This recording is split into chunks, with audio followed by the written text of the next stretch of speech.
అనుదిన నిత్యజీవపు మాటలు. దేవనామానికి మహిమ కలుగునుగాక. దేని వాక్యాన్ని చదువుకుందాము. యెహోవా, నెమ్మదితో పండుకొని నిద్రపోవదును, నేను ఒంటరిగా నుండినను నీవే నన్ను సురక్షితముగా నివసింపజేయదు. కీర్తనల గ్రంథము 4వ అధ్యాయము 8వ వచనం. ఇజ్రాయేలును కాపాడువాడు కునుకడు, నిద్రపోడు. దేవుడు 40 సంవత్సరములు వారిని పగలు మేఘస్తంభం వలను రాత్రి అగ్నిస్తంభం వలను వారిని కాపాడి నడిపించారు.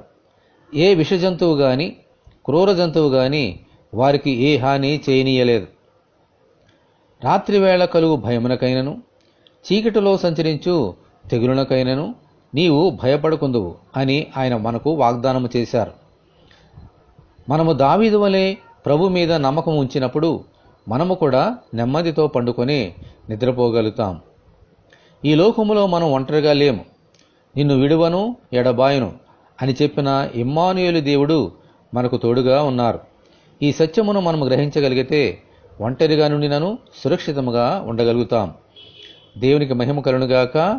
మనమందరము దేవుని అటువంటి కృప కొరకు ప్రార్థన చేసుకుందాము.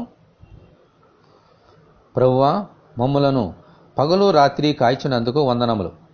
అనుదినము మాకు సుఖనిద్ర దయచేసి మేము ఒంటరిగా ఉండినను ఎవరికీ భయపడక దేనికి భయపడక సురక్షితంగా ఉండినట్లు అనుగ్రహించమని, ఈ వాక్యం వింటున్న నీ బిడ్డలందరినీ దీవించమని ప్రభువైన యేసుక్రీస్తు ద్వారా ప్రార్థన చేయుచున్నాము తండ్రి. ఆమేన్.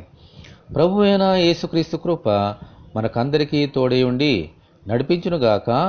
ఆమేన్. పరిశుద్ధ దేవుని మందిరం.